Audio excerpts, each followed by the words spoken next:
तो hello guys, Radhe Radhe. आपको मैंने पिछले वीडियो में बताया था कि इस अगले वीडियो अगर मैं बनाऊंगी तो क्या बनाऊंगी, रूट 5 वाले सिद्ध करना मैं आपको बताऊंगी। ये वीडियो आपको अगले दिन मिलेगा। इसका मतलब आज ये वीडियो आपके पास आ गया है। कौन सा नंबर वाला?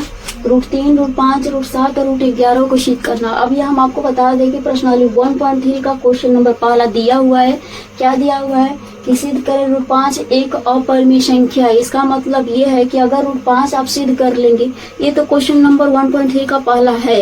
अगर रूट 5 इसको सिद्ध करवा देंगे अभी हम, उसके बाद आप रूट 5, रूट 7 और रूट 3, रूट 2 अगर आपको देता है एग्जाम में तो कुछ नहीं करना है। क्या करना है उसको भी हम इस वीडियो में आपको हम बताएंगे कि कैसे सिद्ध करना है। सिद्ध करना भी मैं सिखाऊंगी, लेकिन आपको पहले मैं रूट 5 सिद्ध करके बताऊंगी। तो रूट 2 अगर एग्जाम में आपका आ जाता है, अगर रूट 7 आपको एग्जाम में आ जाता है, इसका मतलब रूट 5 के जगह पर रूट 7 रिप्लेस कर देंगे तो रूट 7 वाला सिद्ध हो जाएगा। अगर रूट 3 के जगह पर रूट 5 सिद्ध करना सीख गए, उसकी कंसेप्ट उसके टिप्स को याद कर लिए हैं, इसका मतलब रूट 5 के जगह पर रूट 3 रिप्लेस कर देंगे, हो गया रूट 3 सिद्ध। तो चलिए इस वीडियो में हम क्या सिद्ध करेंगे, रूट 5 सिद्ध करेंगे। और ये सबको पता है कि रूट 5 एक अपरिमेय संख्या है, लेकिन इसको सिद्ध कैसे करेंगे? तो सिद्ध करने का कोई एक नया तरीका नहीं होता है, कोई नियम नहीं होता है, हमको नियम खुद बनाने पड़ते हैं। क्यों नहीं? क्या नियम बनाना पड़ता है कि अगर रूट 5 एक अपरिमेय संख्या दिया है तो हम उल्टा मानेंगे सिद्ध करने के लिए कि रूट 5 एक परिमेय संख्या है। तो जब हम परिमेय संख्या मानेंगे इसको, तो इस परिमेय संख्या के उसमें नियम भी हम फॉलो करेंगे। अगर रूट 5 को परिमेय संख्या मान लिया जाएगा तो जब ये परिमेय संख्या हो जाएगा तो परिमेय संख्या के क्या क्या नियम होता है उस नियम को भी फॉलो करना पड़ेगा ना रूट 5 को। तो जब रूट 5 को परिमेय संख्या के नियम फॉलो करने पड़ेंगे और उसी नियम के अनुसार हम चलेंगे। और जब कह दिया रूट 5 की नहीं भाई हम परिमेय संख्या के साथ नहीं रहने वाले हैं, इसका मतलब ये कि परिमेय संख्या सोल्व करते करते करते करते हम ऐसे पॉइंट पर पहुंचेंगे जहां ऐसा कंक्लूजन हमें निकल के निकलेगा कि रूट 5 जो है परिमेय संख्या के कंडीशन को फॉलो नहीं करेगा। वहीं पे तर्क लिखाएगा कि ये अपरिमेय संख्या है। तो क्या क्या मानेंगे, चलिए आप कैसे लिखेंगे, हम एक एक लॉजिक को समझेंगे और क्यों लिखते हैं ये भी हम समझेंगे इस वीडियो में। जब हम मान लिए कि रूट 5 एक परिमेय संख्या है तो रूट 5 बराबर क्या लिखेंगे, p बटे में q लिखेंगे। ये आपको पता है ना कि अगर p बटा q के रूप में परिमेय संख्या होता है तो रूट 5 के बराबर p बटा q लिख सकते हैं। अब हम इसको लिया हम सिद्ध करने के लिए एक तरीका से लिखेंगे। क्या लिखेंगे वो क्या समझेंगे, देखिए। सिद्ध करने के लिए मानना पड़ेगा कुछ ऐसा चीज। देखिए अगर किसी चीज को अगर हमें सिद्ध करना पड़ता है तो हमें क्या करना पड़ता है कि कुछ उसको कंडीशन को हम मानेंगे कि ऐसे होता है। अगर उस तरह से वो नहीं चला तो क्या हो जाएगा, मतलब कि वो नहीं है उस ग्रुप का। तो इसी में भी इसको परिमेय संख्या का ग्रुप मानेंगे, परिमेय संख्या के सारे नियम फॉलो करेंगे। परिमेय संख्या के ग्रुप में ये नहीं गया तो ये मतलब अपरिमेय संख्या है। तो हम मानेंगे p तथा q एक सहअभाज्य संख्या है। जब हम मान लिए कि p तथा q एक सहअभाज्य संख्या है, q बराबर नॉट इक्वल टू 0। अब ये कहेंगे कि ये कहें लिखना जरूरी है। हाँ लिखना जरूरी है। क्यों लिखना जरूरी है अब इसको भी हम समझेंगे। मेन पॉइंट हमारा यही है कि p तथा q को एक सहअभाज्य संख्या माने और q बराबर नॉट इक्वल टू 0। इसका मतलब ये है कि 5 क्या लिख सकते हैं, 5/0 लिख सकते हैं, 7/0 लिख सकते हैं नहीं, क्योंकि 5/0 का वैल्यू होता है इंफिनिटी। इसीलिए हम इसको लिखना जरूरी है। हम एक एक लॉजिक और एक एक कंसेप्ट को समझेंगे कि क्यों लिखना जरूरी है इसको। दूसरी बात ये p तथा q को एक सहअभाज्य संख्या क्यों माने हैं वो भी यहाँ पर समझिए।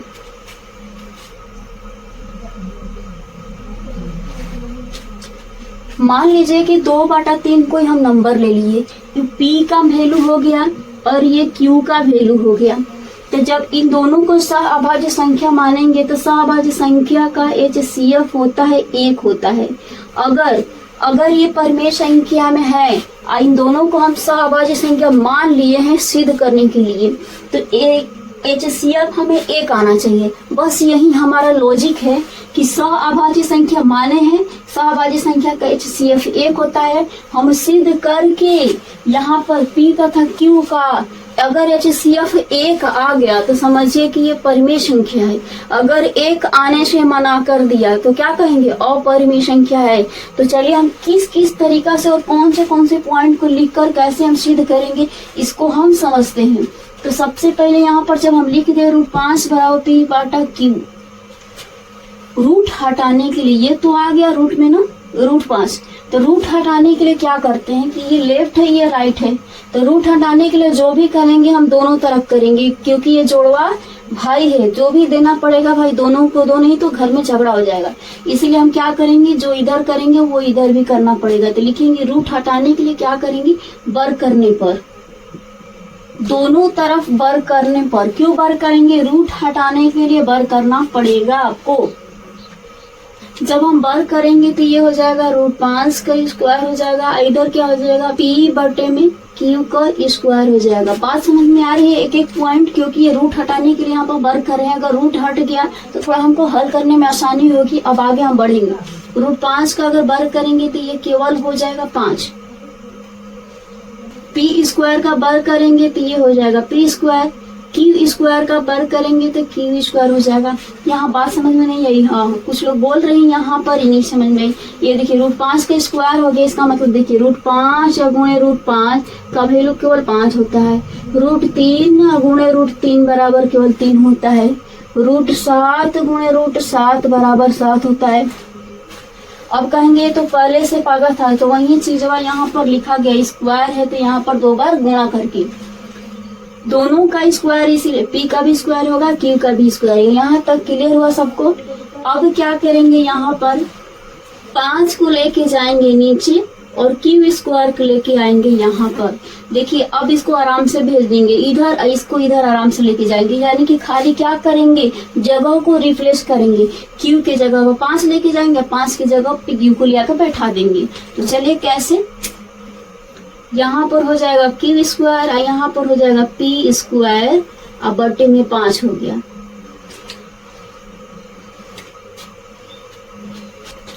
इतना सबको समझ में आता है, इसके बाद ही किसी को समझ में नहीं आता। ज्यादा बच्चों का, ज्यादा स्टूडेंट का यही गड़बड़ी होता है कि यहाँ तक तो बना लेते हैं, यहाँ के बाद ही हमें थोड़ा लिखने में प्रॉब्लम होने लगती है। तो देखिए यहाँ पर क्या करेंगे कि यहाँ पर 5 की जगह पर Q और Q की जगह पर 5 केवल रिप्लेस करें, इसको मानेंगे समीकरण नंबर 1।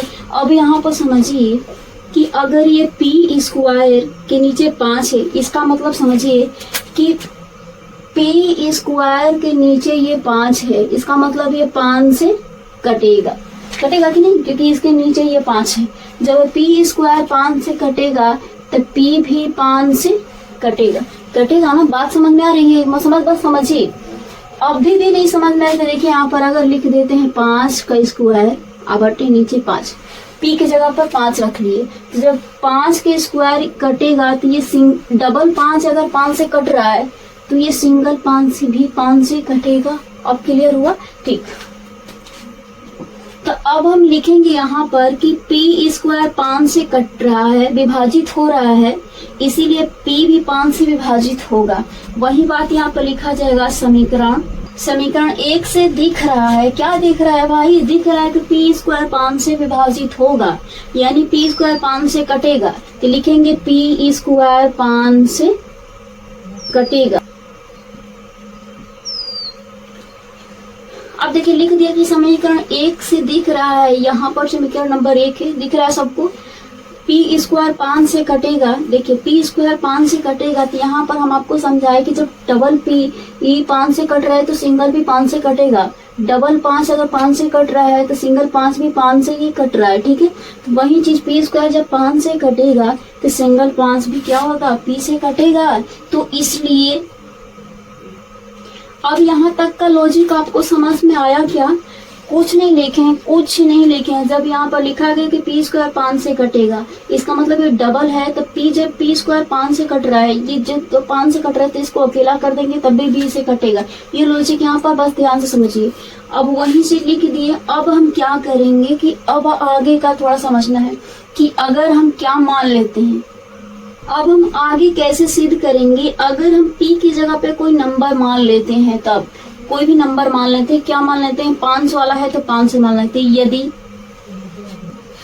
अब समझिए यहाँ पर यदि p बराबर 5a मान लेते हैं तो क्यों मान लेते हैं भाई, क्योंकि आगे हमें सिद्ध करके दिखाना है पड़ेंगे जिसके सहारे से हम यहाँ पर पहुंच सके कि ये नियम फॉलो कर रहा है कि नहीं कर रहा है। अगर ये जहाँ नियम फॉलो करने से माना किया वहीं पे हमारा सवाल सिद्ध हो गया। तो जब हम मान ही लिए p के बराबर क्या मान लिए 5a मान लिए, तो हम p की जगह पे क्या रखेंगे, p की जगह पर रखेंगे 5a। तो अब 5a में क्या है, समीकरण 1 में क्या रखेंगे, लिखेंगे यही चीज लिखेंगे कि p का मान 5a समीकरण नंबर 1 में यहाँ पर रखने पर जब इसमें रखेंगे तो अब आगे हल करके देखते हैं तब इसमें क्या कॉमन होता है। तो क्या लिखेंगे, यही लिखेंगे ना कि p का मान समीकरण नंबर 1 में रिप्लेस करने पर लिखेंगे p का मान। अब ध्यान से बात समझिए कि क्यू स्क्वायर बराबर है p स्क्वायर बटे में 5 है, लेकिन हमने माना क्या है, p की जगह पर माना क्या गया, 5a माना गया p की जगह पर। तो हम क्या लिख देंगे कि क्यू स्क्वायर बराबर p की जगह पर 5 है तो 5a रख देंगे बटे में 5। लेकिन p की जगह पर 5a तो रख दिए, लेकिन ये स्क्वायर में है इसीलिए हम इसको क्या करेंगे, इसको भी स्क्वायर कर देंगे। ठीक है, यहाँ तक समझ में आई। 5 का गुणा करेंगे तो 5 25 हो जाएगा और ये a का हो जाएगा a स्क्वायर और नीचे क्या बचेगा, केवल 5 बचेगा। अब देखिए तो ये कट रहा है क्या, हाँ कट रहा है, ये 5 से कट रहा है क्या, 5 25। अब इसको समझिए यहाँ पर बचा क्या, यहाँ पर आपको समझाने के लिए इधर हम लिखते हैं। अब देखिए यहाँ पर बचा क्या है, क्यू स्क्वायर बराबर, तो यहाँ पर लिख लेंगे क्यू स्क्वायर। क्यू स्क्वायर बराबर क्या बचा, देखिए 25 5 से कट गया है तो केवल क्या बचा है, 5 बचा है, ये a स्क्वायर बचा है तो लिख लेंगे 5a स्क्वायर। यही बचा है ना, सिंपल। अब 5 को हम किसके इधर लेके आ जाएंगे, ये गुणा में है तो इधर आ जाएगा, बट्टा में आ जाएगा, तो हो जाएगा क्यू स्क्वायर बटे 5 बराबर में a स्क्वायर। बस अब इसको मानेंगे समीकरण नंबर 2 मानेंगे। अब यहीं पे हमें समझना है, क्या समझना है कि क्यू स्क्वायर के बटे 5 आ गया। यहाँ पर देखिए p स्क्वायर के नीचे 5 आ गया था तो दोनों के नीचे 5 आ गया था, कॉमन क्या है, 5 है ना। इसका मतलब हम माने क्या थे कि p तथा q एक सहअभाज्य संख्या है और सहअभाज्य संख्या का HCF 1 होता है। और जब दोनों में 5 आ गया, p स्क्वायर के नीचे भी 5 हो गया और q स्क्वायर के नीचे भी 5 आ गया, तो 5 का HCF कितना होता है, 5 होता है। ये आपको पहले से पता था कि 5 का HCF 5 होगा, पता था ना, तो कमेंट करिए। अब यहाँ पर क्या करना है कि जब 5 HCF आ गया, हमें क्या मानने थे, ये माने थे सहअभाज्य संख्या, और सहअभाज्य संख्या का HCF आना चाहिए था 1 आना चाहिए। तो ये बताइए कि ये गलत हो गया ना, क्योंकि हमें HCF 1 लाना था और HCF आ कितना रहा है, 5 आ रहा है। अब कहेंगे क्यों 5 आ रहा है, देखिए क्यू स्क्वायर के नीचे भी 5 आ गया, p स्क्वायर के नीचे भी 5 आ गया, तो जब 5 आ गया तो डबल 5 आ गया और 5 का HCF कितना होगा, हमें लाना कितना था, सहअभाज्य संख्या का HCF 1 होता है तो हमें लाना कितना था, HCF 1 लाना था।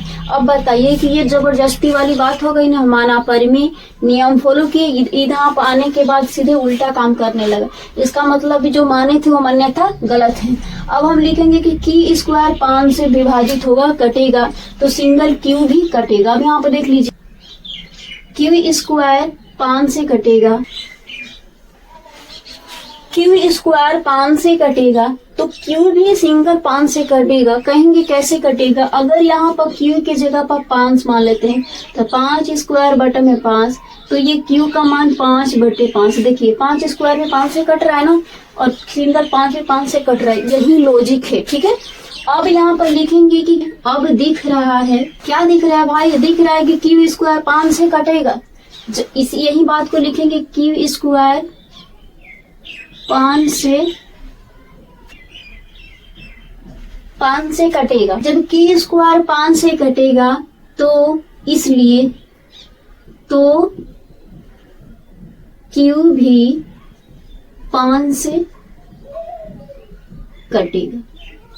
हो गया। दोनों 5 से ही कट रहा है, इसीलिए क्या हो गया, HCF गलत होगा, जबकि दोनों 5 से नहीं कटना चाहिए, अलग अलग नंबर से कटना चाहिए था। अब हमारा सवाल सिद्ध हो गया, ये हमें विरोध कर रहा है। क्या विरोध कर रहा है कि दोनों अलग अलग नंबर से न कटकर ये जो रूट में 5 दिया है, इसे P भी 5 से कट रहा है और Q भी 5 से कट रहा है। जब दोनों 5 से कट रहा है तो सभाज्य संख्या नहीं होगा, जब नहीं होगा तो हमारी मान्यता गलत है। फिर उसी पर जाएंगे, क्या जाएंगे कि रूट 5 एक अपरिमेय संख्या है। अब समीकरण 1 तथा 2 से यह पता चल रहा है कि रूट 5 हमने गलत माना था परिमेय संख्या, अब होगा अपरिमेय संख्या। उसी बात को यहाँ पर लिखेंगे, अतः पता चल रहा है, अतः समीकरण 1 तथा 2 से यह पता चल रहा है, क्या पता चल रहा है भाई कि समीकरण 1 तथा 2 से यही पता चला है। इतना सिद्ध करने के बाद यह आ गया कि नहीं, रूट 5 क्या है, एक अपरिमेय संख्या है, तो लिख देंगे रूट 5 एक अपरिमेय संख्या है। जब रूट 5 एक अपरिमेय संख्या है, तब बताइए कि अब रूट 2 सिद्ध कर लेंगे खुद से, रूट 3 सिद्ध कर लेंगे खुद से, रूट 7 सिद्ध करने खुद से, क्योंकि रूट 5 को सिद्ध करना मैंने बता दिया आपको। अब यहाँ पर एक चीज आपको बता दें हम कि रूट 5 जहां जहां है, अगर आपको रूट 2 सिद्ध करना होगा, देखिए हम आपको बता दें,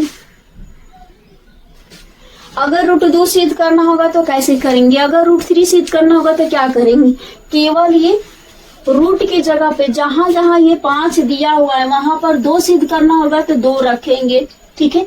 अगर जहां जहां ये रूट 7 दे देगा एग्जाम में, कई बार एग्जाम में रूट 7 आया है, बच्चे ये कहते हैं कि मैंने क्लास में तो रूट 7 पढ़ा ही नहीं, रूट 5 क्यों पढ़ा है। तो ये देखिए, रूट जब 5 पढ़े हैं तो करना क्या था, रूट 5 की जगह पर रूट 7 घुसाइए।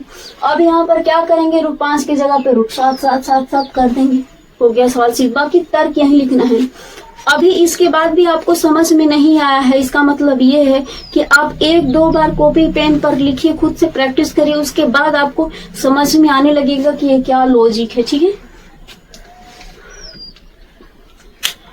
अब हम मिलेंगे अगले वीडियो 1.4 के साथ, और सारे क्वेश्चन को फिर 1.4 वाले को नंबर वाइज सोल्व करेंगे। तो चलिए 1.3 आपको समझ में आया। अगर रूट 5 आपको समझ में आया है तो रूट 3, रूट 2 और रूट 7 आप खुद से यहाँ पर रख के बनाइएगा। अगर बनाने आपको आ जाता है तो कमेंट जरूर करिएगा कि हाँ, मैंने रूट 5 से रूट 3 और रूट 7 को मैंने सिद्ध करना सीख लिया। तो चलिए अगले वीडियो में मिलते हैं, तब तक के लिए आपको बोलते हैं राधे राधे।